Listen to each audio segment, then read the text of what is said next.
This program is sponsored by Dave Stahl. It's time to get educated on your Second Amendment rights. Welcome to 2 full hours of Gun Owners Radio. Your hosts, Dave Stahl, Joe Germisi, and Michael Schwartz, will teach you about firearms, self-defense, and the laws that affect your rights to keep and bear arms. Visit gunownersradio.com with questions to learn how to become a sponsor of Gun Owners Radio and get involved. Together, we will win. Now here's your hosts, Dave Stahl, Joe Germisi, and Michael Schwartz on The Answer San Diego. All right, folks, welcome. This is Gun Owners Radio on FM 96.1, AM 1170. The Answer. All right, folks, this segment is sponsored by our good buddy John Dillon at Dillon Law Group. If you have legal matters that involve anything gun-related, you need to call attorney John Dillon. Got problems involving these new red flag laws? What about gun registration questions? Gun transportation questions? Maybe you aren't sure that your gun even complies with California law. Well, you need to call our trusted firearms attorney, John Dillon. John Dillon is right here in Carlsbad and specializes in California gun laws. Give him a call at 760-642-7150, or you can visit his website at DillonLawGP.com. All right, Michael, how are you doing today? I'm doing good, man. I'm looking at Joe's smorgasbord of guns and holsters over there. Well, now through the magic of Facebook video, right? Yeah. If you're listening, show some things. So later on, he's going to do a really cool gear review. He's got it laid out. If you're listening, go to San Diego County Gun Owners Facebook page, or Orange County, Riverside, or San Bernardino County Gun Owners Facebook page, and you'll be able to see him live. You'll be able to see the products that he's reviewing. But guys, I have a news story that I wanted to bring to your attention. I just was looking at this when we walked out. And Shouldn't we do ticker tape? Yeah, like the typewriter, like they used to do. It's I thought it was pretty amusing. I think we should talk about it. Let me read just a couple of sentences here. This is on FoxNews.com. Came out September 12th. Data shows that half of 2019 donations to Act Blue came from untraceable, unemployed donors. Less than 2 months ahead of the presidential election, with concerns of foreign interference again at the forefront, a conservative political group is raising, quote, serious concerns about millions of donations reported by a major Democratic fundraising platform. A preliminary computer analysis by the Take Back Action Fund, obtained exclusively by Fox News, has found that nearly half of all 2019 donations to Act Blue were made by people claiming to be unemployed. Quote, after downloading hundreds of millions of dollars in donations to the Take Back Action Fund servers, we were shocked to see that almost half the donations to Act Blue in 2019 claimed to be unemployed individuals. The name of employers must be disclosed when making political donations, but more than 4.7 million donations came from people who claimed they did not have an employer. Those 4.7 million donations totaled $346 million raised and sent to liberal causes. Now, anybody who has... By the way, and the red side had 2%. Had 2%, yeah. I was going to get to it. So I just want to throw that out there because I seen the same thing you did. I think this thing's going to be a huge story. I think that they're going to... Only on one side. Where? Only on one side. Well, so I think, Fox News is coming out with it, but, CNN... That was it. And yeah, CNN and MSNBC are going to be forced into covering it like what usually happens. Right. But this is an enormous deal. I want to talk a little bit about it. Anybody who's any member of San Diego County Gun Owners or Orange County, Riverside, San Bernardino County Gun Owners knows when you become a member, you're giving a political donation. We're political organizations, so you have to give certain information, name, address, and employer. You have to give your employer information. And a lot of people ask why. Well, it's a law. It's required for political donations. If we were a charity or something else, probably you wouldn't. It's a law for the left. Apparently for Democrats, it's just a suggestion. for Republicans, it's a law. It's a law. But for our group, it's definitely a law. But they're saying all these people are unemployed. $346 million worth of donations from unemployed people. Isn't that an oxymoron? I'm unemployed, but I'm giving millions of dollars. Now, unemployment pays well during the COVID crisis, that's though. right. I forgot about that. Anybody that's worked a booth for San Diego County Gunners or any of the PACs knows that, people come up and say, hey, you know what? I can't afford. I'm on a fixed income. I'm retired, whatever. Very, I'd say a small percentage of people who are retired are donating, to, politics. Sure. I mean, you gotta have a job if you're on a fixed income. Yeah. So this is crazy. It's crazy. The trend is continuing this year. An Action Fund examination of 2020 data from January through August showed an uptick in unemployed donations through Act Blue to 50.1% this year.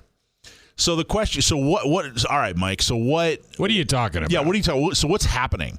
Well, what's the big deal? There's a lot of possibilities, but one very likely possibility is the glaring one. Yeah, these are, so everybody knows what a straw purchase is, when somebody, for people that don't, what is that? So you don't know what gun owners, if a straw purchase is when someone who can legally own a gun buys a gun in order to give it to somebody who legally can't own a gun. That's typically a straw purchase.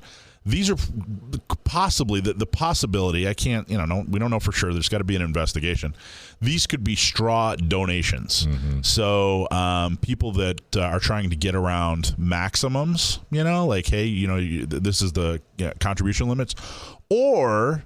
And this is hilarious. It could possibly be, and there's a high possibility that it's foreign nationals. Mm-hmm. Now, what's happened over the last 4 years with Trump? Democrats are screaming, "Oh, Russia, Russia, Russia!" Right? And I got to tell you, most Republicans kind of started this whole thing out. We're scratching our heads. What are you talking about?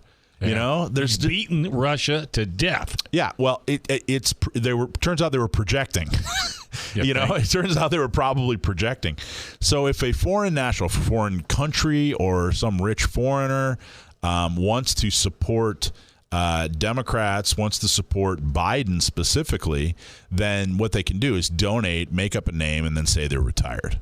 Yeah. There aren't a whole lot of explanations for why you'd have, whatever, 50% retired. Did you mention, I don't think you mentioned what Act Blue is, just for people that might not know what that is. Yeah. Okay. So Act Blue is really just a platform, kind of like PayPal or Venmo is a platform to get money to and from people. So Act Blue is just the middleman between donors and candidates or organizations. So they provide the infrastructure. So you go on to Act Blue, you donate, and they route it to whoever you want them to route it to. Yeah, candidates but they are specifically for Democrats and liberal progressive organization. That's not my opinion. That's stated on their website. Right. They say, hey, yeah, we're here to support liberal and progressive organizations and Democrat. So donate, and don't worry about filling out the paperwork. Right. Now, the right, or Republicans, have one called Win Red or something like that, or Red Win or something like that. So, both sides have it, but the big difference is, as you pointed out, 2% over 51%. It's hard to believe that at a time when the U.S. unemployment rate was less than 4%, that unemployed people had $346 million to send to Act Blue for liberal causes. 4.7 million donations from people without a job raises a serious concern. The other side, the Republican side, the Trump side, totally different. Win Red, it's called. 4.9 million donations totaling $302 million. Only 4%. Oh, it was 4? Yeah, not 50% like it was with Act Blue. 4%. Now, I got to tell you, some of these campaign laws are kind of useless. They don't wonky. They're just kind of, I don't know how much they're really helping. But that's not so much the point as if they're not playing by the rules and we're playing by the rules, who's going to win? Who's going to win, right? The cheating party. I'm sure the Republicans are all over that, though, right? There was a great reaction. They're not going to do anything. But how Why can would they that do be? anything? Well, they're busy doing nothing. Well, they can't. You just had the whole Mueller team. Accidentally wiped their phones out, not once but twice. But that's okay. But if that was and I'm not trying to be political here, But look at no one's going to jail. The left could do anything they want and totally get away scot-free. Makes me just crazy. Let's take a break. You're listening to Gun Owners Radio on FM 96.1, AM 1170. The Answer.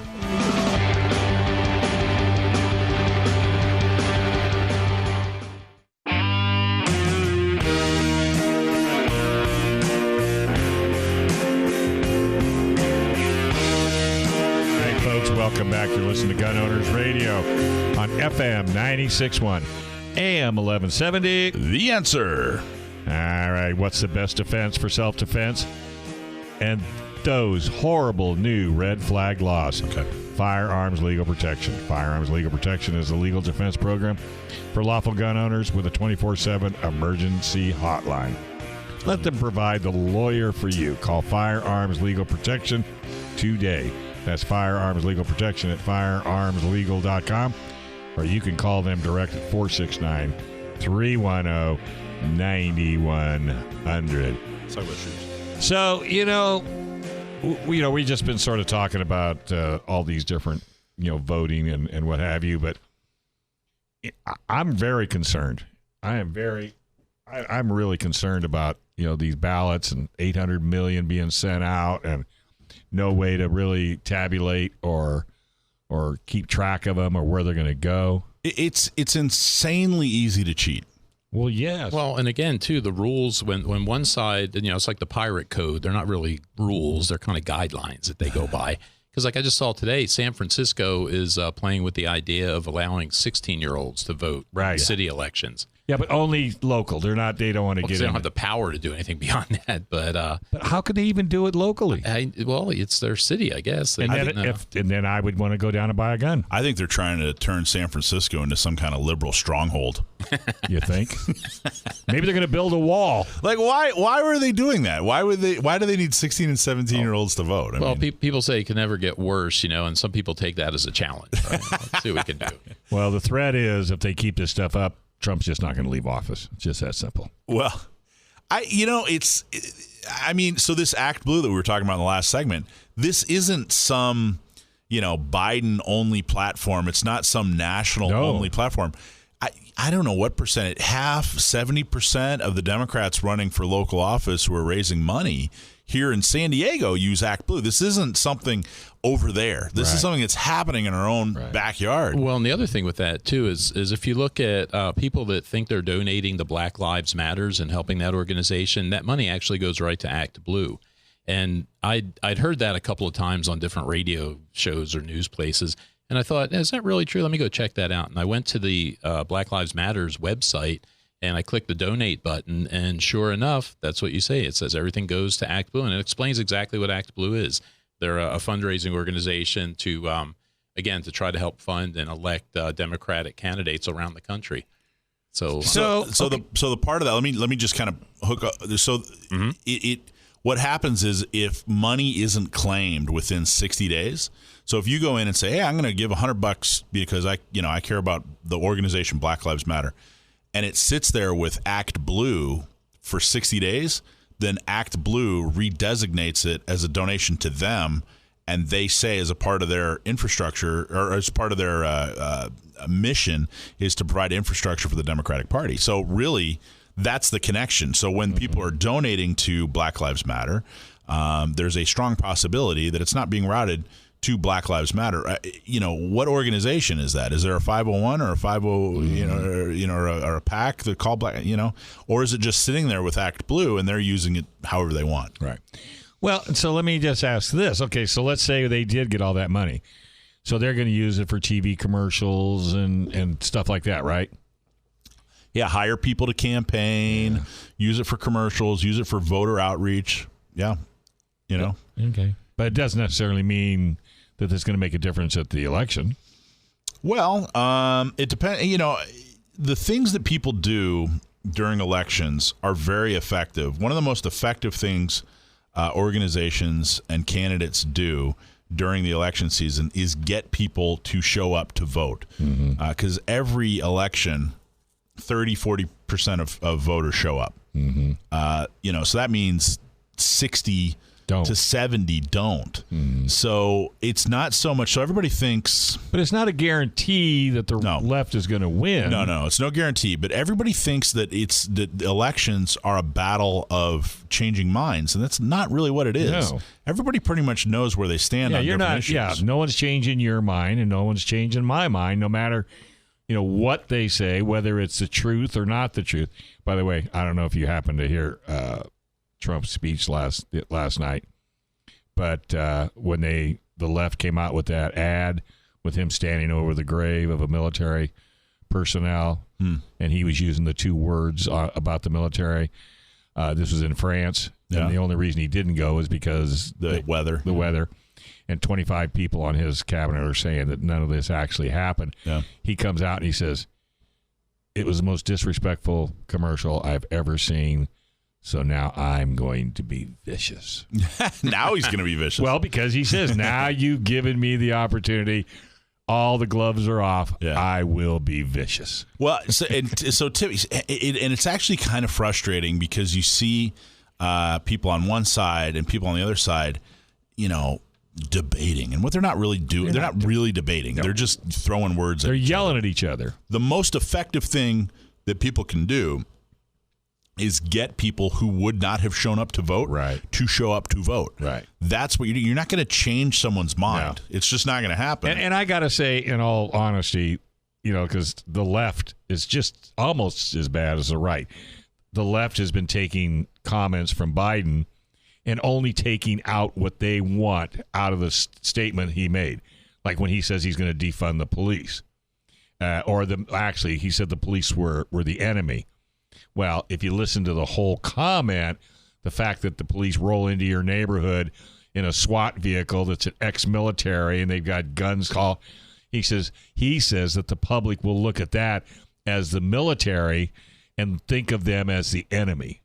But yet the way the snippet comes out is Biden says the military is the enemy. Politics is ugly. But the left is just as bad as the right, and the right is just as bad when it comes to They really are. I mean, they're both, But funding those kinds of programs, is it effective? It's absolutely effective. Is it guaranteed? No, nothing's guaranteed. But it's effective. But it's effective for sure. Well, because then they can come out and say, look, Biden raised, $300 million. Well, no, he didn't. Not really. A bunch of unemployed people. Yeah. Got him in there. Well, that's especially important, too, at the local level, at the local races, because that's one of the things that we try to influence here, with the Second Amendment stuff. Because now you're only talking $10,000 or something to influence a race. Right. And again, and there's things that you wouldn't think of, like some friends are running for school board out in East County. And I think it costs, was it $750 to write a bio, and so you have a bio on the ballot. Yeah, right. And that's almost like required. If you're serious and you actually want to run and compete, you got to do that. But that's $750 there, a couple of thousand for lawn signs, and it's even at the local level. Yeah, the money's important, so they could do a lot. Well, no, with that. it really is, and it was in another interesting tidbit.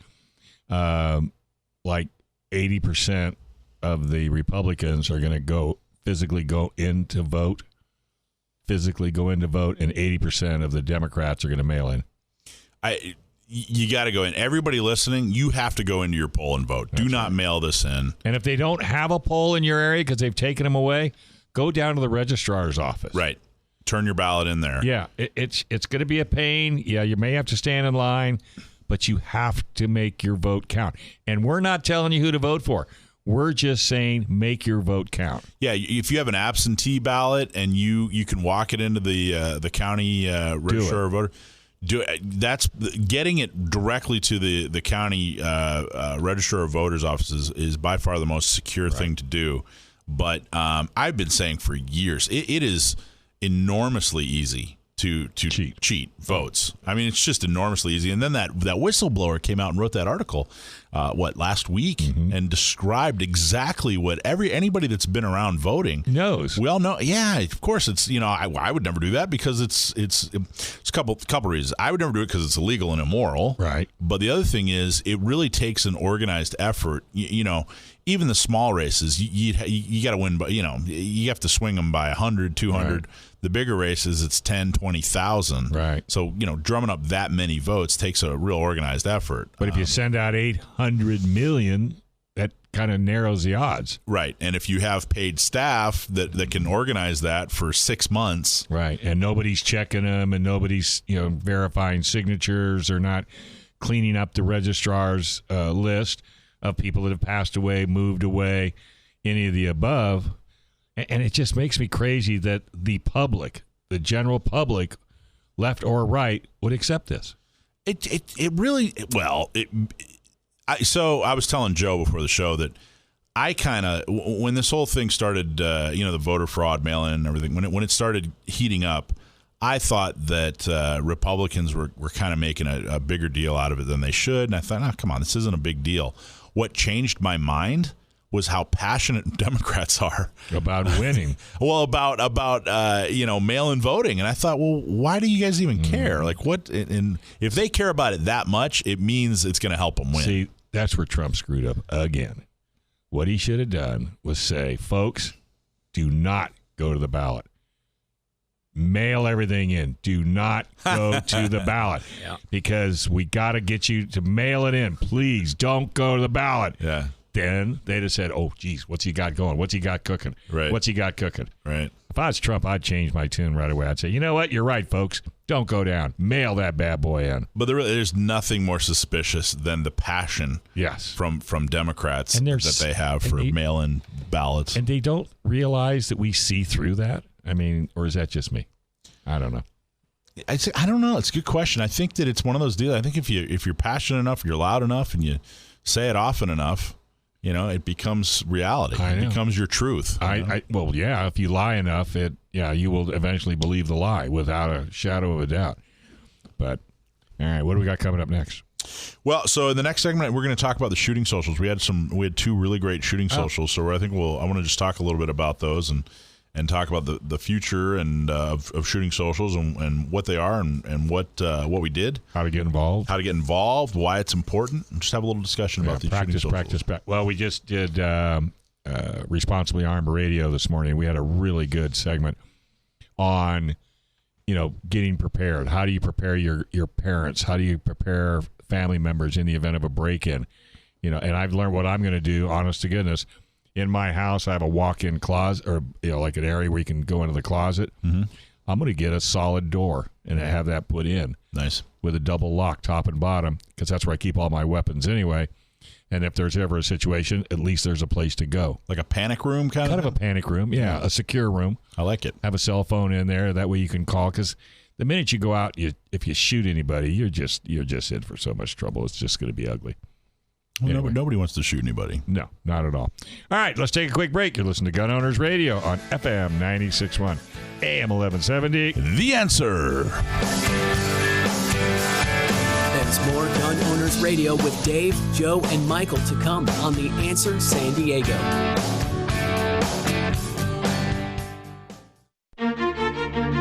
Welcome back to Gun Owners Radio, educating you on your Second Amendment right. Now, here are your hosts of Gun Owners Radio, Dave Stahl, Joe Germisi, and Michael Schwartz on The Answer San Diego. All right, folks, welcome back. You're listening to Gun Owners Radio on FM 96.1, AM 1170. The Answer. Okay, California assault weapon laws make it almost impossible to own an AR pattern rifle. What's the solution? Cali Key. Cali Key converts any mil-spec direct impingement AR pattern rifle into a straight pull bolt action rifle so it can have all the features without being considered an assault weapon. It's a true drop-in solution, no milling, no aesthetic modifications, and no turning off your gas system. Keep your entire AR collection intact at a price you can afford with Cali Key. Check out Cali Key at calikey.com. That's KALIKEY.com. All right, fellas, what do you got this segment? So we just had a weekend of shooting socials. Oh, did you? And it was awesome. We had one Saturday. We had one this morning. And I wanted to just talk about what these should. And by the way, I know a ton of people who helped out with the shooting socials are listening, because every time we have these shooting socials, people come up, some of the mentors, they come up and say, oh, we listen to Gun Owners Radio, and we love what you guys are doing. So thank you all that are listening for helping with these shooting socials. Now, what they are a shooting social is it's a group of people that really haven't shot a gun before or haven't had a lot of experience, and we match them up with somebody who is experienced. They bring their firearm so that they know they're comfortable with it, and it's $50 for a student, and they get a mentor who has a firearm. They get 50 rounds of ammunition. They get ears and eye protection. They get a target and a lane. It's about 2 hours. There's about a half-hour safety briefing, then about an hour and a half to shoot, and they get a first-time shooting experience. Is there a waiting list? There is not. So we started doing this, 5 years ago when San Diego started. We started doing the shooting socials, and they do them up in Orange County about once a month. We've done some in Riverside. When we started doing this, we were doing one or two at least a month.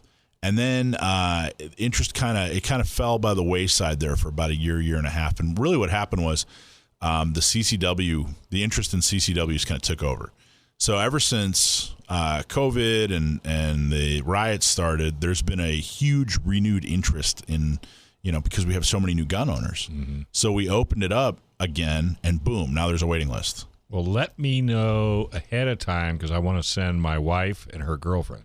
Okay, so if you want to sign up, you just go to the website, contact us. It's on the calendar. Email us. There's a ton of ways to reach out to us and say, "Hey, I'm interested." What we've decided to do is we're going to start having a standing shooting social every second Saturday of the month. Okay, at a different range. We've been bouncing back and forth between Poway Weapons and Gear and the Gun Range San Diego. We're probably gonna try. We'd love to have it at other ranges. They open up early for us, so it starts at 8:00 in the morning on Saturdays, runs till 10, so it doesn't take over your whole day. But see, and the reason I'm saying this is because I don't want to teach my wife how to use a firearm. Yeah.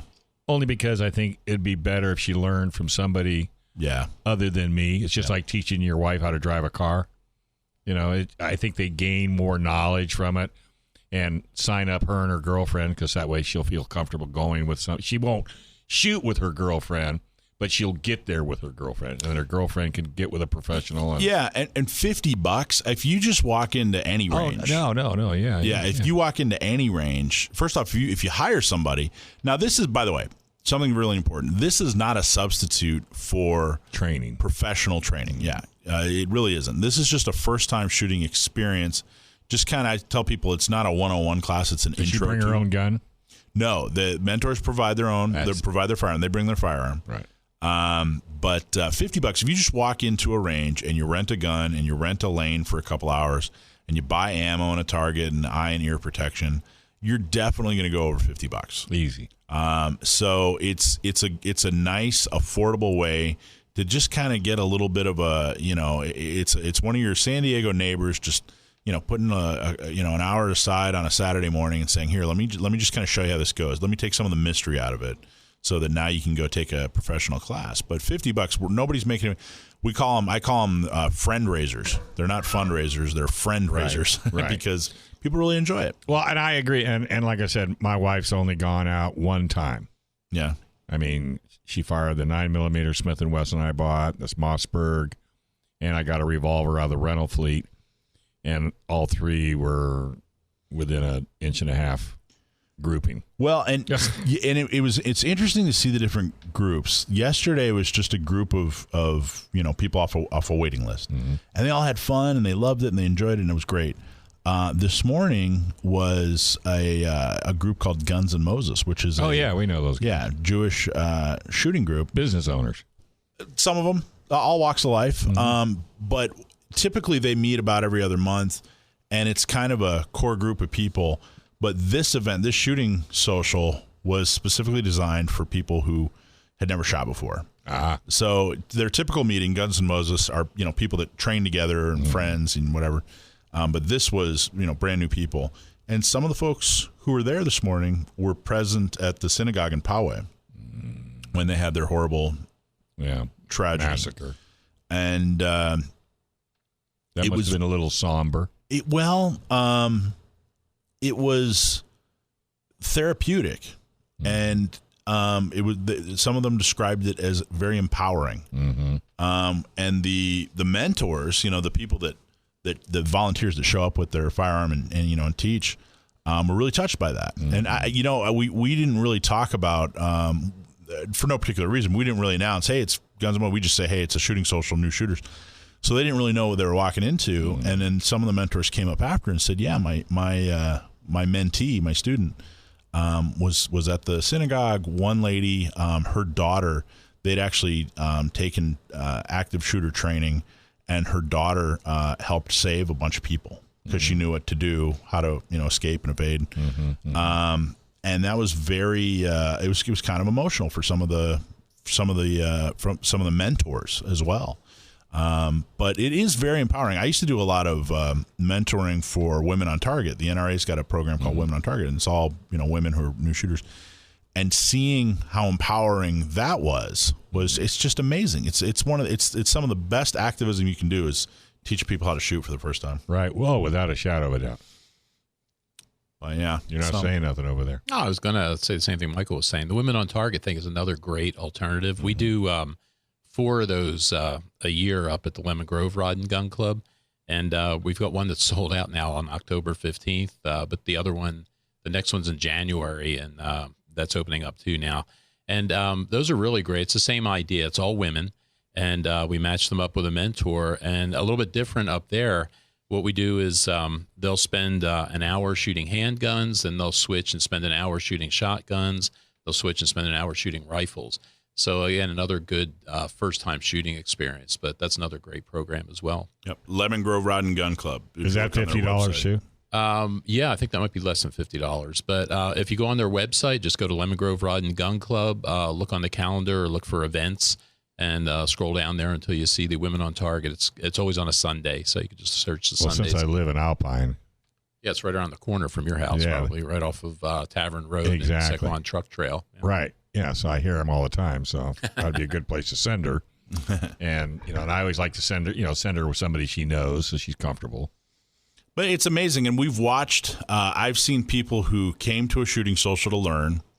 And by the way, we see people come back. Sometimes they go to 2 or 3 of them just to kind of, get their feet wet a couple times. But I've seen people come to a shooting social and then purchase a firearm, get some training, and then come back as a mentor, for another new shooter, which is cool. That's a really, giving back. Yeah, and it's very rewarding for mentors too, because I've done it before where I've had people that were literally shaking when they got up there. They were so nervous and so intimidated by the guns. Oh, yeah. And just by the end of the hour, they were just having a ball with it. Sure. Once they get going. Well, and it's like anything, until you've actually tried it and experienced it, then once you've done it, then you're comfortable, and then the fear goes away that the gun's not going to bite you. Yeah, especially with the firearms too, because most people have heard so many negative things, and incorrect things, and they get there and it's not at all like what they were expecting. It was sort of like my first experience getting involved with gun owners and stuff when I started. I was expecting to see a bunch of people that were kind of a cross between Duck Dynasty and Rambo, and didn't really see that. Yeah, surprising. Thank goodness for that. Yeah, no, it's so important that and I need to get her back out shooting again. Because it's been one time in how many years? So I think that'd be a good idea, and it gives you an experience, especially if you're going to shoot the mentor's gun. It gives you an opportunity to shoot something maybe different than what you own. Yeah. So or if you're interested in a particular model, we probably have. I mean, we had 18 mentors there today. Mm-hmm. So we probably have some version of whatever you're looking for. Yeah, and I think most mentors probably bring, a couple of guns anyway. I know I usually do because, sometimes they'll just want to try something else. So here's a revolver. You might want to try that out. Well, and that's my point, because my wife's, we have a Smith & Wesson 9mm. She can't rack it. Oh, because it's, just can't rack it. Tough to rack. Doesn't have the wrist strength, and she's got a little carpal tunnel going on from work. So I've been thinking about getting her a revolver, but I want her to shoot a revolver first to see if she's okay with that. And I'll tell you, if you sign up, by the way, for information, just go to sdcgo.org/shooting social. But if you sign up and you say something like that, like, hey, I want to make sure I can try a revolver. Right. I want to make sure I can try a Glock or a whatever, or hey, I'm particularly interested. Then that'll make the mating up a little easier. Yeah, we'll figure it out. We'll do our very best to help. A lot of times, and if you do want to try something, usually the ranges that we go to, they're open early, so they don't have a bunch of customers, and they'll let you use whatever's in the rental fleet. They're usually pretty cool. Does Lemon Grove have a rental fleet? No, they don't typically do that, but you'll have even more because we have an hour. Well, it's the same thing, I guess, with the shooting socials. But a lot of the mentors there bring a lot of guns. That's how I ended up buying my revolver, because I was there doing a Women on Target thing, and the woman I was working with was interested in trying a revolver. At the time, I didn't have one, but the guy next to me had one. Hey, can we use yours for a second? Yeah, sure. And I ended up shooting his, and I said, I got to have one of these. And so I ended up with another gun. So we had one of the Women on Target. We had 4 generations one year. We had a great-grandma, grandma, wow, a mom and a daughter. Yeah. And they all went through the program together. It was fun. I'll bet. Yeah. All right, let's take a quick break. You're all listening to Gun Owners Radio. And don't forget to go to Facebook or SDCGO, SDCGO.org, and you can check us out on Facebook. We're live. And this show will be posted on the San Diego County Gun Owners website. So if you miss anything that you want to get back to, probably by Monday you shall see it up on the site, and any podcasting sites that you're used to. You can find us there as well. All right, this is FM 96.1, AM 1170. The Answer.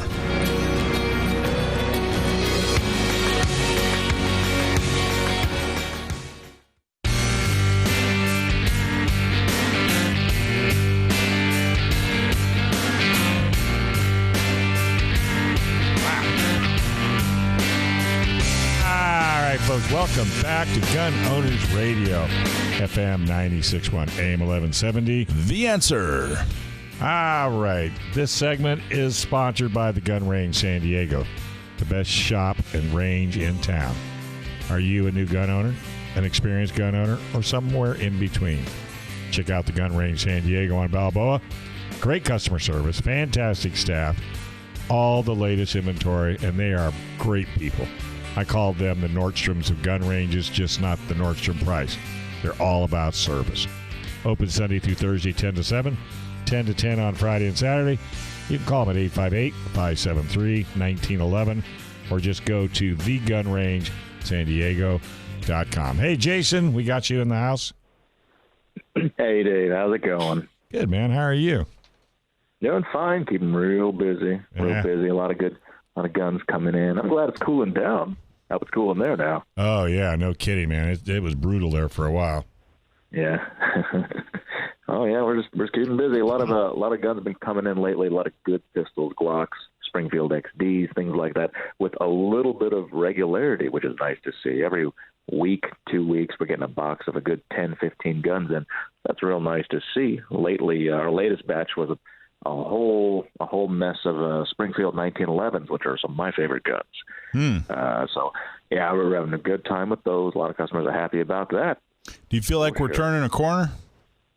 Starting to. I feel like we're kind of at, I feel like the worst part's finally over, and it's kind of starting to kind of seeing the light at the end of the tunnel kind of thing right now. That's what I'm thinking.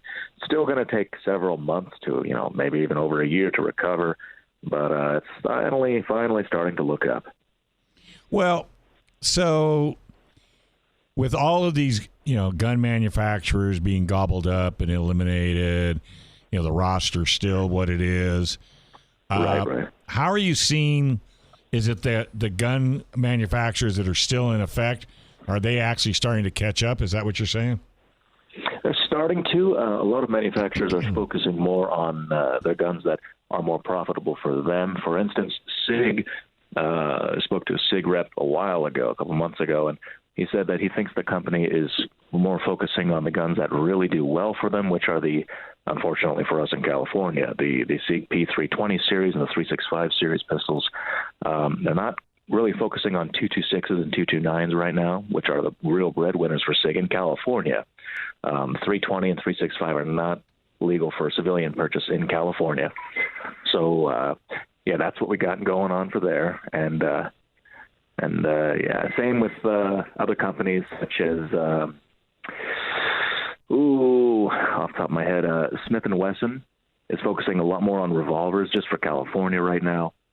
Since you can only buy a Smith & Wesson SD9, SD40, pistol-wise, we can't buy any of the M&P series pistols in California except for the Shield. There's definitely a shortage of Shields. A lot of people want those guns right now because it's a really, really good option for concealed carry, which a lot more people are interested in right now, as I'm sure you know. So we can only buy Gen 3 Glocks here in California, and they're up to Gen 5. Right. Are they even manufacturing Gen 4 Glocks anymore?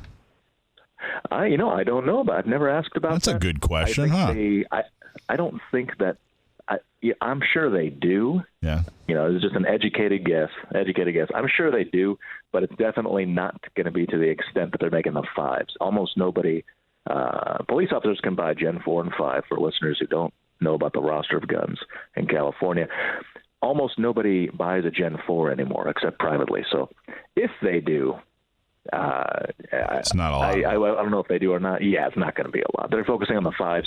They've really pulled ahead with their Glock Model 45, which is a great, great carry pistol. I really wish we could buy it.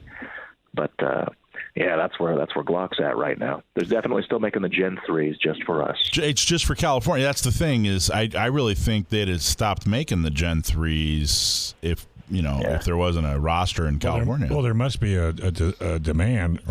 Just California. Yeah, there's a massive demand. That's it. There's a massive demand. People buy Gen 3s in other states, but the thing is, in other states, a Gen 5 doesn't cost a whole heck of a lot more, another $100, $150 for some of them. So people tend to opt for those. They still crank out the Gen 3s, for other states as well, because it's a less expensive option for those who can purchase those Gen 5s in other states. California has more people than any other state and also has more gun owners, I believe, than any other state. Yeah. So because of that, it makes sense for Glock to continue to crank out those Gen 3s. Yeah, I was reading. We actually sell more guns in California than any other state. That's amazing. I didn't know we had more gun owners than any other state. We sell more guns every year than Texas.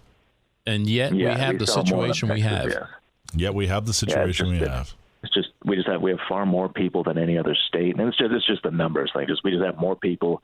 California might be a blue state, but there are a great many gun owners, especially right now, and a lot of gun owners who typically vote Democrat or against guns are buying a lot of guns right now. Mm-hmm.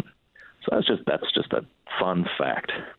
I don't know how many times I've heard, in the past 2-3 months, I don't know how many times I've heard the statement, "Yeah, I never thought I'd be a gun owner."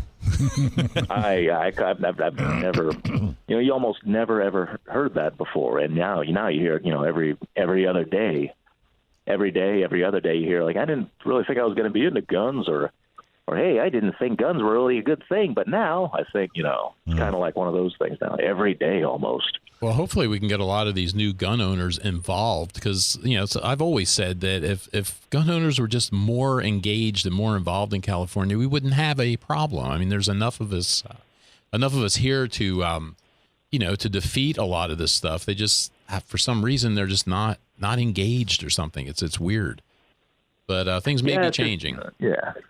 Yeah, that might be. Yeah, it'd be nice if they did. So are you guys? What are you guys doing? By the way, maybe I should. What's going on with training? Do you guys have a new training option, or?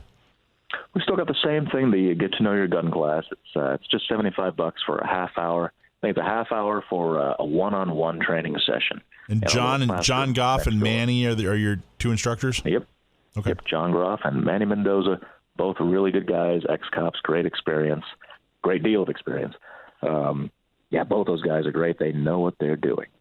Hey, Jason, you were talking about the gun situation a few minutes ago. Have you seen any signs of life or recovery with the ammunition situation?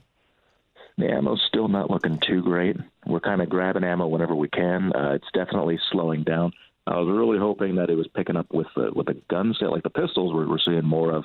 The ammunition hasn't really quite caught up yet, so we're kind of hoping that does. Yeah, because it looks like, we went through the gun shortage, and now maybe that's starting to recover a little bit. And then that was followed a couple of months, later by the ammo shortage. The other thing now that we're starting to see, I think, is a primer shortage or reloading shortage, because I cannot find primers anywhere. And there is, yeah. Primers are extra, just like ammo and guns. They're extra expensive. They're extra hard to find, especially small and large pistol primers. That's just near impossible to get right now. Exactly. That was my experience. And I guess something else I learned too. They said there's only, I think, 4 companies in the United States that make primers. And Only a few, yeah. Wow. Sounds like a business to get only into. a few, so it's they're probably doing pretty good right now. But yeah, it's that is very difficult to get. A lot of hand loaders are ahead of the curve who are already ready, like yourself. They've already got a lot of primers ahead of time, but getting more of that stuff is really difficult right now. Getting the bullets, the projectiles themselves, is never that hard. The brass is never that hard, but it's always about the powder and the primers. The primers never used to be a problem ever. I mean, you go to any hunting store and 100 primers, $5. That's it. It was easy. And now it's just like ammo. Now it's if you remember getting ammo at Walmart in 1995, it was $10, if that, for 500, 1,000 rounds of 22. And now it's kind of like that with primers. Interesting. Well, I bought my AR in 98, I think. 98, 99. Yeah. I think it was 98. Bought my AR in 98. Deal. And it was for a few years, up until Iraq or the Afghanistan war after 9/11, up until about that point. So for about 3 or 4 years, it was $200 for 1,000 rounds of 5.56 out the door. Wow. It was like $201.83, something like that. Yeah. And now, not anymore. Not anymore. No, we don't even want to speak about it anymore. Yeah, it's And that was a weekend. 1,000 rounds for 5.56. That was a weekend run out to Ocotillo. Right. Oh yeah, geez. Yeah, Ocotillo and Crucifixion Thorn. Yeah. hopefully everybody's learning a lesson though from it. I mean, as a reloader, I've got enough stuff to get through the end of the year, but I was able to find some powder, but powder was challenging, but primers nowhere. And it kind of bugs me. Like I said, I've got enough for now, but I'm nervous about shooting because I don't know how long this is going to last, when I'll be able to get more. Well, and a lot of people that load up on ammunition, I think they make the mistake of, they have 10,000 rounds and none of them are self-defense rounds. They're all plinking, the 55 grain for the AR or the ball ammo for night. There's a lot of options out there when it comes to ammo. It might be time to start, if you can't buy your plinking rounds right now, it might be a good idea to start looking at, true defensive loads. Get your thud rounds. There you go. All right. That's the Mike Schwartz advice of the week. Yes, indeed. Write that down, folks. All right. Hey, we're going to thank you much, buddy. You're the best. All right. Thank you, Dave. Thank you, Mike. All right, you guys, you stay out of trouble, my friend. Keep working hard. Gun Range San Diego. They're open till what time tonight? 7? 10 to 10 on Friday and Saturday. Yeah. 10 to 7 Sunday. You got it. Through Thursday. 2 more hours, folks. You still have time to get down there, hopefully. All right, we're going to take a quick break. When we come back, a whole lot more right here on Gun Owners Radio. FM 96.1, AM 1170. The Answer.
Welcome back to Hour 2 of Gun Owners Radio with your hosts, Dave Stahl, Joe Germisi, and Michael. Visit gunownersradio.com with your questions and comments or to learn how to become a sponsor of the show.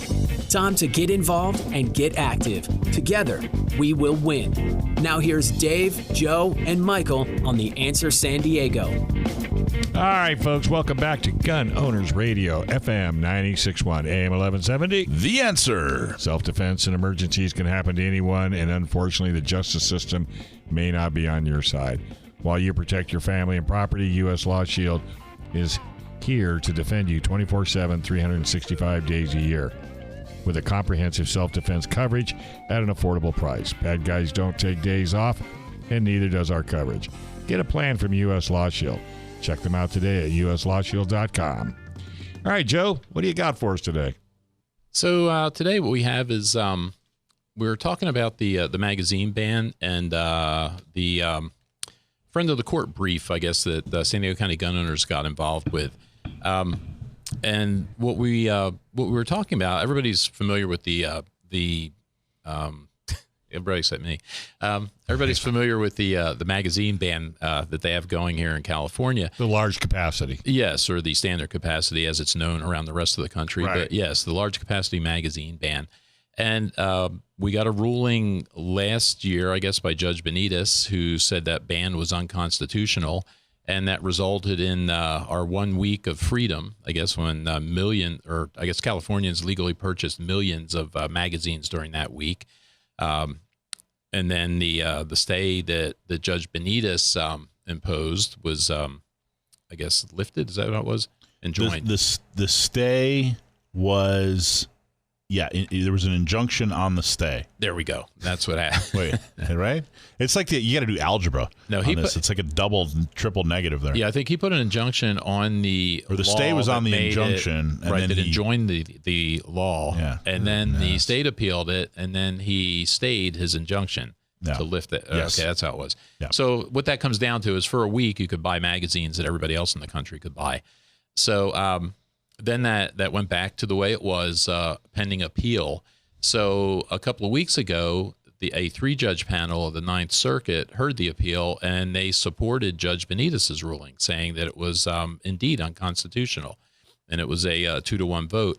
So the state appealed that. So now it's going to go to an en banc hearing, which is an 11-judge panel. I think it's going to hear it. 11 out of, I think, 29 judges on the Ninth Circuit, and they randomly pick 11 to hear it. Yeah. So in all that process, the Firearms Policy Coalition and a number of other Second Amendment groups, including San Diego County gun owners, wrote an amicus brief there. See, if I was king, I would make that an amicus brief because it sounds better. But amicus is the way to say that. And anyway, it's essentially it's otherwise known as a friend of the court brief. And what it is this group making an argument. And basically making an argument in support of a question. The question they're looking at, I believe, on the brief was: is confiscation of firearms constitutional? I think was the question that they addressed, and a number of these groups wrote in arguing in support of repealing this ban, and San Diego County gun owners was among one of those, and the brief that we wrote was actually, I think you could arguably say that it influenced the judges, because when the 3-judge panel came out with their opinion, they actually used wording and they addressed some of the things that we addressed that San Diego County gun owners contributed to that brief. So that's what we were writing about. Yeah, and people want to know, like, well, what's the point? I got to, even myself, 5-6 years ago when we started these organizations, we would get a lot of requests. And I'd kind of wonder, well, how much time should we spend on this? Are these amicus briefs effective, or what's the real purpose? And the reality is this: the judges are not experts on guns. They're not experts on magazines. They're not experts on just about anything that they rule on. They're experts on being judges. They judge the law.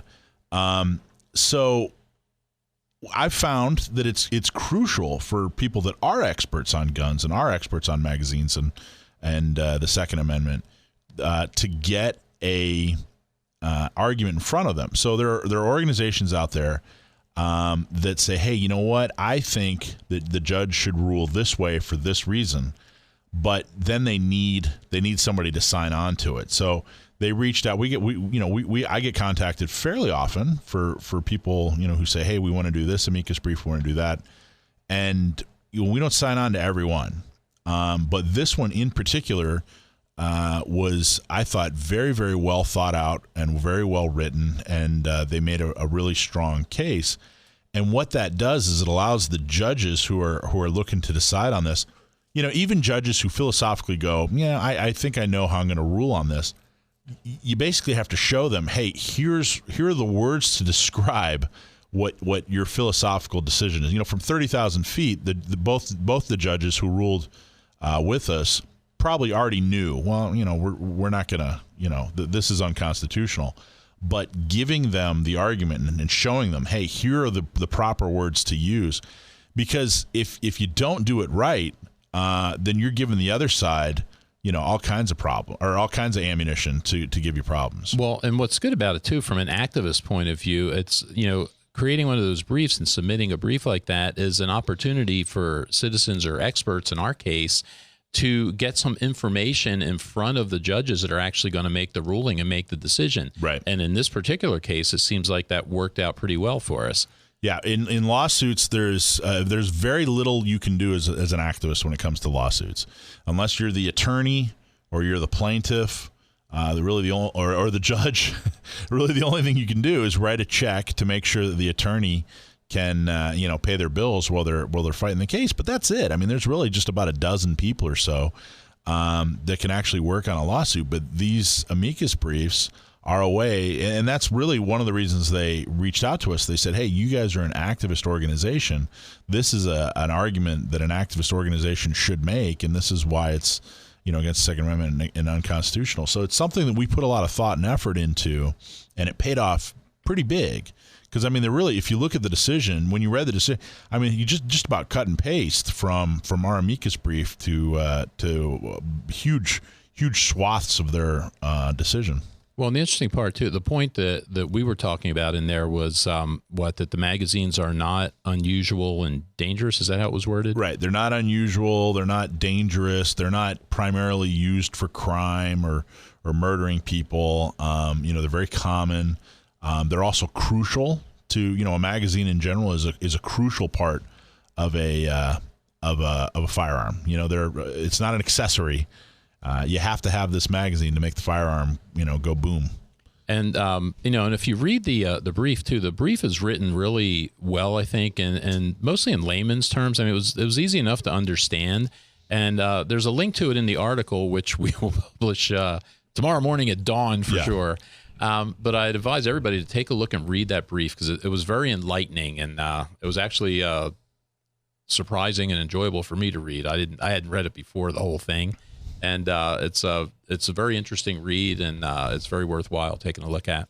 And reading these briefs by somebody who is well thought out and does this professionally, it gives you a lot of arrows for your quiver. So when you are sitting at the water cooler and your coworkers debating boom, you can bust this stuff out, and it's really has turned into an important part of what San Diego County gun owners and Orange and Riverside and San Bernardino County gun owners does, and it really truly there is a full dark line between what you as a member and this decision by these three federal judges. Right. So Joe did a really good job of highlighting that and talking a little bit about the amicus brief that you were a part of. All right, so we're going to go ahead and take a quick break. But don't go anywhere. We will be right back right here on Gun Owners Radio, FM 96.1, AM 1170. The Answer. There's more Gun Owners Radio with Dave, Joe, and Michael to come on The Answer San Diego.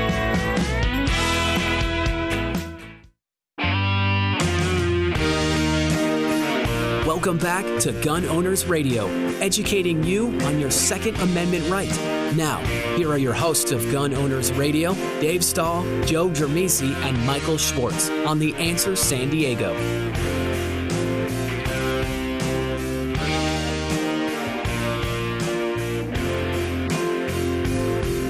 All right, folks, welcome back. You're listening to Gun Owners Radio on FM 96.1.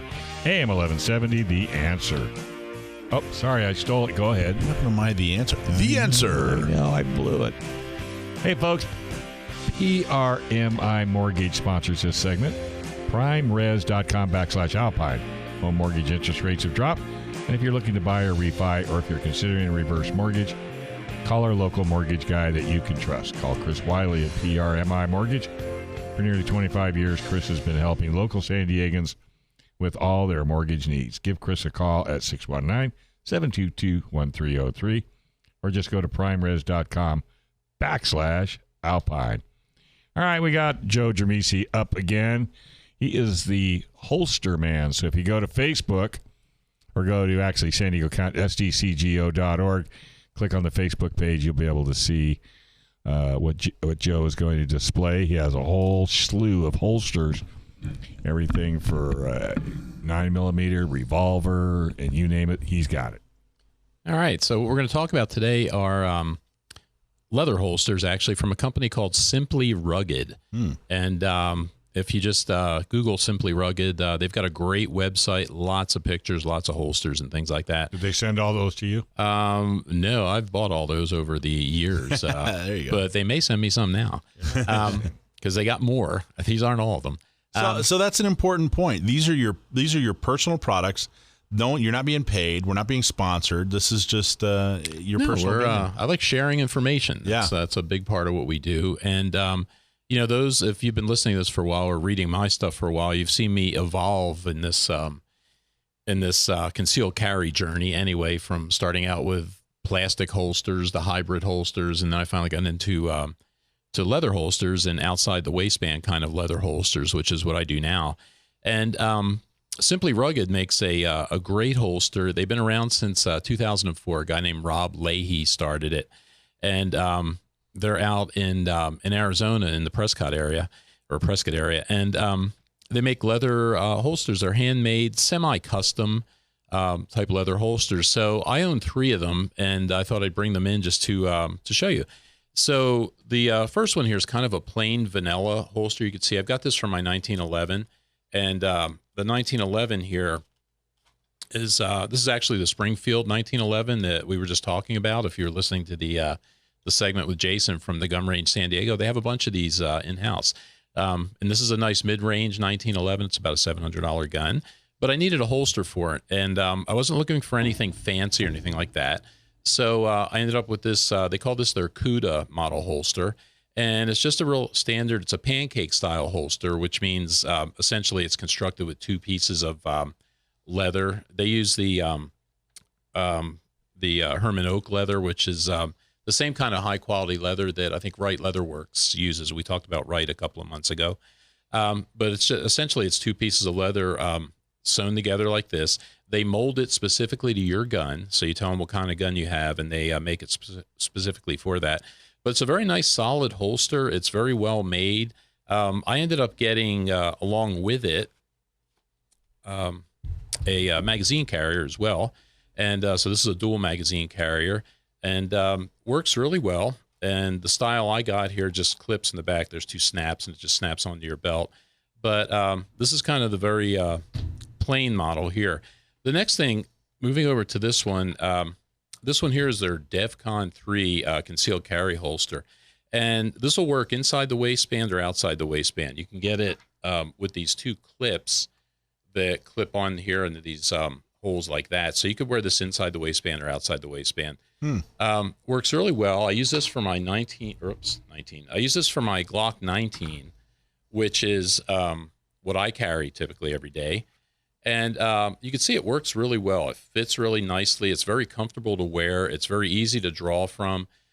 What's nice with this one is you can feel your way back into the holster when you're reholstering. I'll use this one a lot if I'm taking a class where I'm drawing from concealment. So we're drawing and reholstering over and over again. This is really handy because you can reholster without really looking, and you can just slide the gun right in because you can feel this tab up here. Another good thing about the tab is you could actually feel this, and you could, if you put your thumb on the back of the slide, you could actually feel the tab so you know the thing is where it's supposed to be, which I don't generally check anymore, but when you're new to it, you tend to do that a lot. So that's a handy thing. And the other thing, the other one that I use... Actually, before you move on to that, yeah.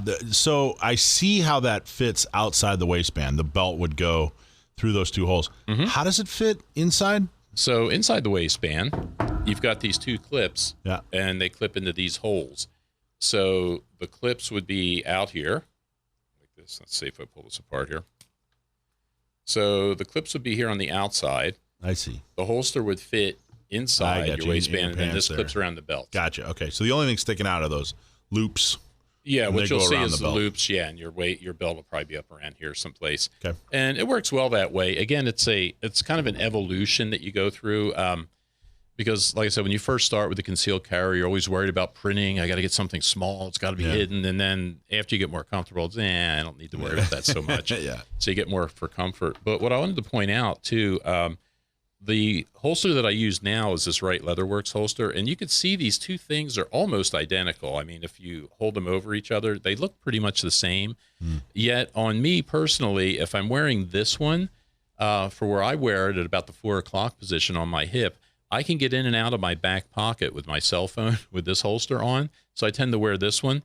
For some reason, this one is just slightly different, and I can't do that with this holster. So my everyday holster is more the Wright Leatherworks holster. If I'm taking a class, like I'll be out at Gun Sight here in October, I'm going to do a week-long class. I'll be drawing from concealment all day long, every day. I'll use this holster to do that, and it works great. These holsters, price-wise, aren't too bad. What was I going to say? The Cuda holster down here is an $80 holster. So this one essentially was $80, which isn't too bad. It's a little bit pricey, but it's a solid, nice leather holster and not bad at all. The magazine pouch was $50, so that was like that. The DEFCON 3 holster, this one over here, the concealed carry holster, was $120. So again, not too bad, but they're high quality holsters and they last a long time. They're really comfortable. The other one I've got here, if you really want to get a little bit fancy, kind of a barbecue holster, right? Something to show off at the barbecue. But again, this is another pancake style holster, and this is their sourdough pancake holster. And again, just a name, but what you can get is this different tooling on here. So this is a Celtic knot tooling here, and then you have a basket weave in here. So this is a little bit more pricey. This is $190 for this one. But again, it works here. I wanted something for my Ruger, and I really enjoy this revolver, so I had to get a decent holster for it. You can't put something like this in a plastic holster. No, it's just not cool. That's ridiculous. So I went with this one, and they have a lot of different kinds of tooling you can get on here. They have floral patterns. They have all sorts of things. They have border tooling that they'll do. So it's a really just a really great company. That is. It's good looking. That really is that leather. If you're not watching on Facebook, these all are aesthetically very, very nice looking. Yeah, and they're nice. It's high quality looking. Somebody said life's too short to go just with a plastic holster, right? Do they get better with age? Like any leather product? They do, yeah, and they break in. I mean, these are only a couple of years old, and I could feel them like that. Because they're a little stiff at first, right? They are. You do have to work them. Is there any maintenance, or is there anything that you should do to them? Should you slather them down with leather? Very little. No, they say you shouldn't do much to them at all. Really, you don't want to leave them in the sun. A lot, that kind of stuff, but very little with those. Also, a magazine pouch, and for the revolver, obviously there isn't magazines, but it holds rounds. This one will hold 8 rounds, I think, of my 357 Magnum, and again, it's got the matching tooling on here. Does that go to a belt? So yeah, so your belt would just essentially go right through there. Oh, I see. The belt goes through there. Rounds would go in here, and then it snaps shut. Gotcha. So lots of cool stuff out there. Simply Rugged. It's a great company. They work really well with you. Like when I first got this one, one of the things, this is supposed to stay open if you wear it even inside your waistband. And I found with me personally, it was kind of closing shut. And I don't know if part of it was probably me, part of it was probably the holster. But I called Rob Leahy, talked to him. I sent it back to them. I think they gave me a new one. I thought they were going to either try to rework it or get me a new one because they've got a piece in here that stiffens it up a bit. But no problem at all working on it, sent it back to me. And I'm still not crazy about it inside the waistband, but for what I use it for outside the waistband, it's outstanding. It works really well. Mm-hmm. So Simply Rugged Holsters, just a great place to go for www. I never do it that way. I type in Simply Rugged on Google and it pops up, and that's the one, Simply Rugged Leather.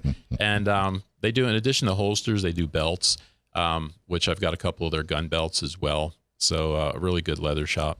Cool. And the holster stays open well enough. You said you take that and take classes, and you can go in and out of the holster fairly well, you can see safely and easily. Huh? You can see how this one is, and it stays pretty much like that on your belt. And that's just what I'll do is when it's on my belt, what I'll end up doing is I'll when I'm reholstering, I'll push against this, and I can feel I'm right where I'm supposed to be. Yeah, and then it just goes right in, and it works great. I have one of my first IDPA match. It was my first IDPA match. I brought this it was like a neoprene cheap holster, and man, I got chewed out by some guy who was sick and tired of me trying to shove a gun in my cheap holster. Well, the other thing they have here, and I saw one of these, and it's either I gotta check. It was either Ken Campbell out of Gunsight had one, or there's another guy out there that looks exactly like Ken Campbell, but he's not Ken Campbell. It was one or the other of them, but had a holster like this from Simply Rugged, except they had a rattlesnake skin inlay on here, and they also had a matching, I think it was a magazine pouch like this because it was for 1911, with again the rattlesnake skin inlay in there, and they've even got a picture of that. If you look at the Simply Rugged site, you'll see a picture of that holster on there, and it's just I'm really tempted. You're to do saving that one. up. You're saving. I don't know up. if you have to provide the rattlesnake because I doubt it. Because Campbell was telling me, well, they have those from time to time at Gunsight, and I think he was saying because Rob Leahy's company is right there; they're not too far from Gunsight, but he was saying if they have to kill one or something, they'll save the skin for him. So, that's Ken Campbell had the rattlesnake. It was Ken, or it was the guy that looks exactly like Ken. I can't remember which. No, it was Ken, not Ken find Campbell. out. maybe his name's Cant Campbell. Ken and Cant Campbell. No, yeah, I will track that down when I get out there in October. See who's got that. That's cool, man. Joe, those are awesome. Yeah, they have a lot of really neat stuff too. Because this guy Rob Leahy, who I also met when I was out there at the alumni shoot last year, so I got to talk to him for a little bit.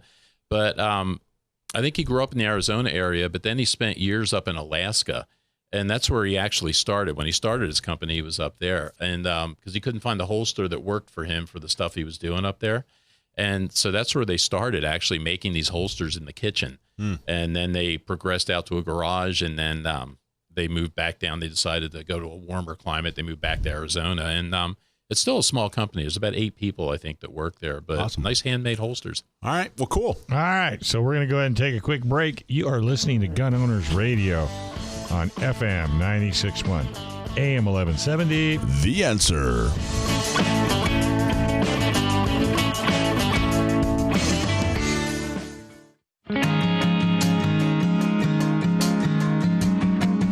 All right, folks. Welcome back to Gun Owners Radio on FM 96.1, AM 1170. The Answer. Thousands of new gun buyers just found out what San Diego gun owners already knew. A.O. Sword Firearms in El Cajon has the widest selection of guns in the county. Hundreds of new and used guns in stock, and everything you could want for an AR-15. A.O. Sword is also a professional gunsmith with a full machine shop for cleaning, repair, upgrades, or customization. Check out A.O. Sword on Facebook or go to aosword.com. Our firearms technical expert is on the line, David Chong. How you doing, bud? It's a good day. How are you guys? Though? Yeah, it's not too hot. Yeah. Not too hot. That's right. Not too on fire? Exactly. Holy cow. I want to follow up an agreement on something that Michael said at the top of the hour, and that's that you ought to think about stockpiling not just your plinking rounds. Let me walk you through this. Most of the people that I know that stockpile ammo stockpile Full Metal Jacket. It's cheap. You can buy it in bulk, and the cost per round is 1/5, maybe even 1/10 the cost of performance ammunition, jacketed hollow point, and so forth. The thing is here's on a normal day. For folks who carry or folks who have a prepared home defense firearm, well, what do you put in that home defense firearm? Well, jacketed hollow point, of course. And why is that? Well, because FMJ is just going to go through and through. It's not good for business use, for social use. Okay, so why do you have FMJ? Well, that's for cheap plinking at the range, and you're stowing up ammunition supposedly for the worst set of days that the generations would see, where where you would have to use that on a regular basis for self-defense, and yet folks are, for that exact scenario, they're stockpiling the stuff that they say isn't good for the 1 in a million chance that they'd have to use it without the chaos of civil unrest. I get so much pushback for that opinion, David. It's amazing. Well, I really do. People push back. Oh, come on! But you just described it absolutely perfectly. Yeah, if you're actually preparing for the day when, man, I might have to use this for self-defense on a regular basis, why are you putting the rounds in there that you just said, oh, these aren't good for self-defense? Holy cow. I'll tell you another kind of a gruesome thought is that if you really are preparing for that scenario and it's truly the end of the world as we know it, well, you don't need 10,000 rounds. You need just enough to get some more rounds from the guy that you beat. And if you didn't beat him, then you don't need any more rounds. Jeez. Woo! I think that should be a meme. That's right. You got to meme that, David. Yeah, it's the gun version of you don't have to be faster than the bear, just faster than the next slowest guy. Right. That's right. That's right. Your Nikes only have to be faster than the next guy. Yeah. Something I want to talk about today is homebrew gunsmithing. We have seen a dramatic increase in the number of shotguns, semi-automatic shotguns, that have been turned over to us either for repair or for sale because someone with good intentions and thinking ahead realized, I don't use Grandpa's old duck gun, but with the world being the way it is, I need something for home defense. And so they'll take this semi-automatic shotgun and they'll cut down the barrel. It's 28 inches long and way too big to fit through a doorway. And they'll cut it down to a legal. Most of them have at least done that part. We've had a couple of illegal short barrel shotguns turned in. Of course, we disassemble those, but they'll cut them down to 18 and a half, 20 inches or so. And then they'll go try to run these semi-automatic shotguns. Anybody have a guess at what happens? Jam. They'll shoot one round real well, but then they won't run the next round. Yeah. And the reason why is because semi-automatic shotguns, unlike pump shotguns, are run. The action is run by the pressure or the force of that last round heading down the barrel. And whether it's an inertially driven gun, and we'll talk about this, or a gas-operated semi-automatic shotgun, it needs the recoil forces or the expanding gas forces to eject the empty hull from the chamber, pull up the next round, and then ram that next round into the chamber ready to go again. And again, I'm talking about semi-automatic shotguns only. On a pump shotgun, that entire action is driven by your forearm and your shoulder, racking that fore end back and then slamming it forward to eject and load the next round. So when you shorten the barrel, what happens is either you are shortening the distance after the gas ports down the barrel, so the gases don't have as much time to operate inside the gas port, operating the action, before the pressure is released by the shot exiting the end of the barrel.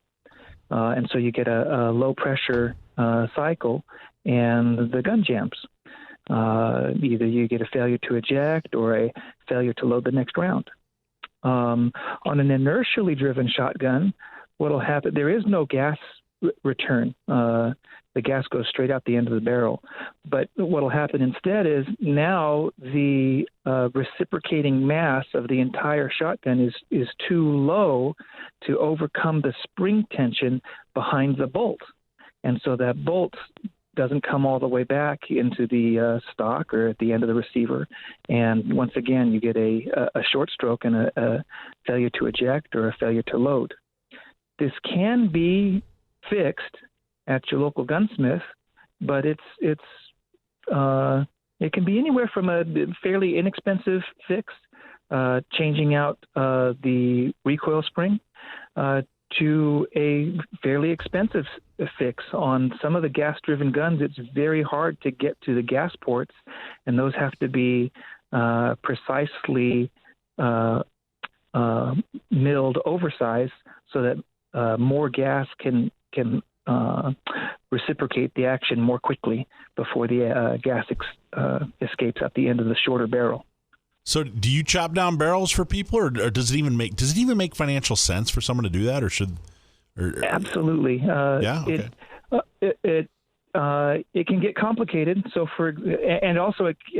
sometimes I will refuse to do it simply because I don't want to see a beautiful old classic pigeon grade semi-automatic shotgun get cut down. But in general, yes, it can be done, and whether or not it's a good return on investment is it's a case-by-case basis. Some of these old guns don't have any inherent value, and or very little, a couple few $100s, and so we're not really losing anything by chopping it down and making it run. On the other hand, some of them, the work required to get them running at a shorter length exceeds the value of the gun. Here's the monkey wrench here. The answer to that would be, okay, well then just buy the purpose-built shotgun that suits your needs. Get a semi-automatic home defense shotgun. Anybody seen one on the shelf lately? Yeah, really. Well, I guess I was thinking, is it just not that common to be able to find? Like, if you is there not an aftermarket shorter barrel that they could just pick up, or is that just not all that common? It's in good times, I would call it uncommon. Uncommon enough, for example, that being that we are retail gunsmiths, it's a fairly common, and by common I mean maybe once a month activity for us during normal times, maybe as little as once a quarter, to fulfill a customer request to give them a shorter barrel, whether that's OEM, original manufacturer, or an aftermarket barrel. We'll switch out their long one for a short one. About a month into the panic where Remington wasn't making shotguns anymore, and there goes roughly half of the shotguns out there in the market, and everybody else had bought all the other ones up, I realized that, hey, the only way for me to get defensive shotguns into the hands of my customers is to buy security length shotgun barrels, and then buy hunting shotguns, and I'll swap the barrels for them. And we bought up every short barrel we could in the country. we bought them all up. Wow. And we put hundreds of shotguns out that way because we couldn't buy the security shotguns. And now those barrels are long gone. And they're not producing anymore because they're all going directly into production onto security shotguns. So it's a, I guess the moral of the story is, right now necessity is the mother of invention. It's hard to find a security shotgun. If you've got an old gun laying around and it's a pump shotgun, bring it over to us. We'll chop the barrel down for you in a safe and professional manner. If it's a semi-automatic shotgun, definitely do not attempt this yourself. And always remember, regardless of who's doing it, you got to stay over the federal short barrel shotgun limit, 18 inches, get 18 and a half inches for safety. And if it's a semi-auto shotgun, you can't just chop it and expect it to work. Wow. Well, there you go. Good tip as always. You'll red dawn it for them. That's right. That's right. Yeah, That's exactly. Right. Wolverines. All right. Well, as always, great segment, full of knowledge, and that's exactly what we're looking for with Gun Owners Radio, and we can't thank you enough. Everybody have a great week. Yeah, you too. Thanks, David. Stay out of trouble, and we'll talk to you down the road. All right. Bye. All right. We're going to take a quick break. When we come back, the most popular segment at Gun Owners Radio, Stump My Nephew, right here on Gun Owners Radio on FM 96.1, AM 1170. The Answer.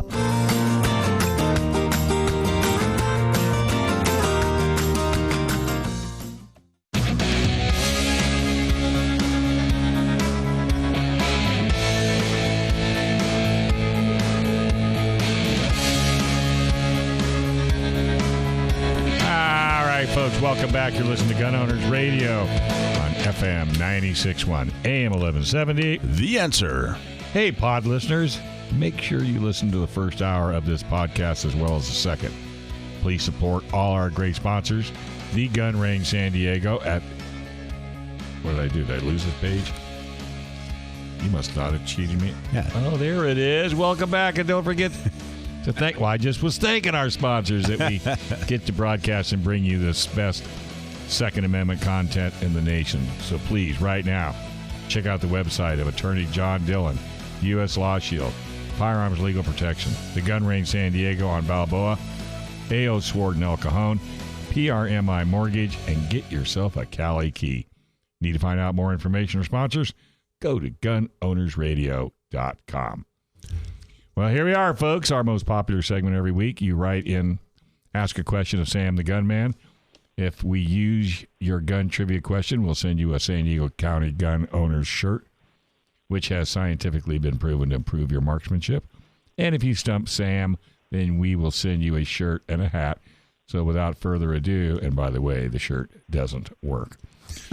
Sam the Gunman. Excellent! What's up, Sam? Not much. How are you guys? Kicking it. Fantastic. Yeah, doing well. Doing well. Are you? So we were talking about ammo before we get into the question. You're in the beautiful state of Virginia, and there's been a little bit of debate on whether or not the ammo shortage is a California thing or a national thing. What are you guys experiencing? We're experiencing a debate about whether the ammo shortage is just a Virginia thing or if it's a national thing. so you guys, it's hard to find anything there. The only thing it's not hard to find, 40 caliber. I'm seeing 40 caliber. If you have a 40 caliber, this is your time. There are boxes and boxes of 40 caliber. Yeah, I heard shotgun shells were okay too, but anything for a handgun, nothing. Yeah, 945. Well, for 945, 223, and 357. Yeah, I've heard it's pretty difficult. So. Yeah, the 9 is nowhere to be seen, and when you can find it, you're paying $1 a round or more. The 40 has actually started drying up somewhat too. You can still get 45 relatively easily, but it's gone up in price. 308 seems largely unaffected, though. I don't know why that is. I guess nobody's buying 308. I guess 7.62 by 39 is in the same boat because I haven't really seen the prices go up too much on that either. All right. You ready for your question? Yeah, let's have it. Okay. Samantha in National City, she writes, she wants to know, what does Creedmoor refer to, as in 6.5 Creedmoor? And just to let you know, because she provided the answer, she wants to know, where's that come from? What are they talking about, Creedmoor? Thanks very much for the question, Samantha. Now, as I recall, I'm not 100% on this, but as I recall, it refers to a place called Creedmoor Ranch, and possibly a company that comes from there or is associated with it, and is involved with long-range marksmanship training. But that might be a little bit off. How did I do? Little bit off. I'm not sure. It's Creedmoor Rifle Range was sited on Long Island in what is now Queens Village, Queens, New York. The range was established after the New York legislature and the newly formed NRA, National Rifle Association, combined in 1872 to acquire 70 acres of farmland from a Mr. Creed for long-distance rifle shooting and the holding of shooting competitions. The range officially opened June 21st, 1873. The Central Railroad of Long Island established a railway station nearby with trains running from Hunters Point with connections to boat service 34th Street. So, yeah, pretty right on, but... like halfway there. You're like halfway there. We'll give you partial credit on that. All right, that works.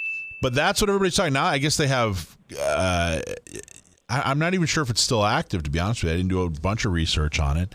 But that's where that comes from, is a range that was established just for long-distance rifle shooting, that was established by the state of... I think it was the last time the state of New York and the NRA worked together on anything. They don't seem to get along anymore. I'm not Might sure. have been the last time the NRA did anything pro-gun, too, but you didn't hear that. Oh, biting social commentary from Sam the Gunman. But yeah, I don't know what happens. The New York and NRA have since divorced and aren't real happy with each other. So I guess times change. Times change. So, all right, my friend. Partial credit. What else? Were you doing any shooting this week? No, not lately. I want to hold on to every last round I have. I've been doing some shooting, but not in the immediate past. A little birdie told me that you got an acquisition recently, a firearms acquisition recently, a brand new. Yes, I managed to get my hands on a Glock 43X. I'm not going to tell you how I did it, but I didn't go directly through a store or through a distributor. I had a special means of obtaining one, and that's how I was able to find one. How ominous does that really sound? difficult to come by here. I think Joe. It sounds like he killed a guy for it or something like it, like some kind of shootout at the OK Corral and took his weapon. Yeah. Or he talked to Elwood up yonder, and they did a private party transfer. How do you like it? Have you shot it yet? No, unfortunately, I haven't gotten the chance to get out on the range with it yet. But I have. I've come by a little bit of ammo, so that's coming up here in the immediate future. It's like ammo is turned into such a commodity. It's like Mad Max and Petro. You know, people are finding little bits of it here and there. Well, it's interesting. Like Sam just said, because I had the same feeling. We were talking about the reloading stuff, and I've got enough stuff probably to get me through the end of the year. Yeah. But it's like I'm hesitating to shoot. It's like so I'm going to be doing an RSO shift next week. So, okay, usually I'll shoot 300 rounds or something when I'm there. I'm thinking, do I want to do that? Maybe 100 rounds or something? Yeah, to be honest, so we were talking about the shooting socials that we do, and it used to be no problem. We'd show up, and they'd have ammo for us, and we'd, buy it from whoever the host range was. This week I got to go hunting for ammo. We have maybe, I don't know, half a dozen or so shooting socials throughout the rest of the year, and I'm going to go hunting for ammo. We're going to count up how many people we have in these 6 or so shooting socials, and I got to go get that many boxes of 9mm because that'll no ammo. There's no shooting social. Wow! So you're in a jam. A little bit of a jam. A 9 or a 380, and you get accosted on the street by someone asking for your wallet. It's cheaper just to hand it over at this point. Yeah. Instead of going out buying ammo, that's pretty good. All right, buddy. As always, great talking to you. Thanks for having me on. You guys have a good night. Go have fun with that new toy. I definitely will. All right, buddy. All right, folks. Hey, podcast listeners, make sure you listen to the first hour of this podcast. And please support all our great sponsors. The Gun Range San Diego at thegunrangesandiego.com. Firearms Legal Protection at firearmslegal.com. San Diego County Gun Owners at SDCGO.org. U.S. Law Shield at uslawshield.com. Cali Key at KALIKEY.com. PRMI Mortgage, go to PRMERES.com/Alpine, California. Or Alpine CO, that is. The Dillon Law Group at DillonLawGP.com. A.O. Sword Firearms Store at AOSword.com. And thanks to Michael Schwartz, Joe Germisi, Sam the Gunman, and our digital master, Brendan Thomas. And don't forget, go to Gun Owners Radio for podcasts and up-to-date information. And we can't thank you all enough for listening in. And if you do go to any of our sponsors, please thank them for all their support on.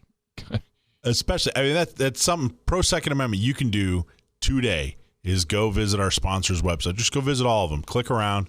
Buy a Cali key, do all the things it takes to support our sponsors. Enormously important. It's it it's really important is. to them. It's important to us. So it's a way to help. And don't go anywhere. Bob Siegel is in the wings. He has another show all lined up for you. And each night it's totally different. And it's very entertaining. We all get to listen at least to the first 33 minutes of it before we get home. We all seem to drive the same distance. Yeah. But all his best stuff is in the beginning. Yeah, all his best parts are in the beginning. I don't know about the last half. I haven't had a chance to ever get home quick enough to listen to it. Well, it's fun too. Was it intro and outro music or whatever that they have there is That's Brendan. Very much different. Yeah, but Brendan doesn't play that stuff for our show. He plays different stuff for us. We're totally different than Bob Siegel. He's a professional. Oh, that is Siegel kind of music, though, I think, on there. Wow, what does he play? Oh, it's cool. I don't know what it's called. He but it's doesn't neat. know. You can't. I should ask you, what does he play? Oh, you don't listen to Bob Siegel? I don't. No, it's real. It sounds. It makes you think of like Charlton Heston and Moses and stuff like that. It's cool. Oh, wow. His Buick doesn't get Sirius XM. Oh, that's right. We're not on Sirius XM. I don't get AM. Yeah. No, not yet. I listen to him sometimes. Hey, Gun Prompts back on? Yes, it is October 3rd. Not too late to buy tickets. With early bird special, it's only $99 a seat. And that's my anniversary. October 3rd. Well, now you have something to do on your anniversary. I joined the United States Army. Oh wow, really? Yeah.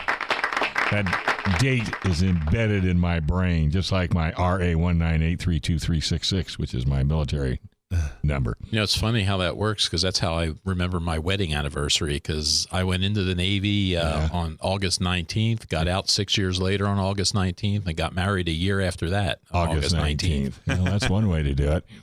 No, I got screwed over because I got out October the 4th. So they ripped me for a day. Yeah, they got you an extra day. Yeah, well, what else is new? All right, well, folks, hope you enjoyed the show. Don't forget, go to gunownersradio.com. You can send us questions. We'll be more than happy to answer them. And don't forget to check out Joe Germisi's blogs at SDCGO.org. They're just very, very, very informative. And it's a blog you can share with your friends and family. All right, Siegel's in the house. The Gun Owner Radio. We're out of here. FM 96.1, AM 1170. The Answer. Gun Owners Radio, fighting to preserve and restore your Second Amendment right. Learn more about Gun Owners Radio and how to become a guest or sponsor by visiting gunownersradio.com. Join Dave Stahl, Joe Germisi, and Michael Schwartz every week at this same time as they talk guns and Second Amendment rights. Have fun while staying informed and getting involved. This has been Gun Owners Radio on The Answer San Diego.